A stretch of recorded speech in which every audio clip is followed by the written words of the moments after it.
guys, ngayon ay mag-a-unbox tayo ng bago. So let's go. So first blood, wala po siyang laman. Tapos second blood, ay, eto nga pala guys, may kasama na siyang gato, tsaka wallet. Katurno niya yung wallet, pero eto, bili lang sa akin. Tapos tingnan natin yung dito guys. Bilisan lang natin, mabilis lang ang oras ko. May ganito lang. Tapos,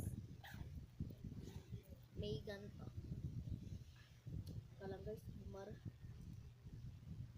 Part 2 ko na lang bumara. Ito na guys, hindi na siya nagbara, pero parang nagbababa pa. So, ito guys, hindi na siya nagbara. Okay, ito lang ang mapapakita ko sa inyo. So, ayun lang guys. Maraming salamat sa inyong papanonood. At subscribe and like or share. Heart.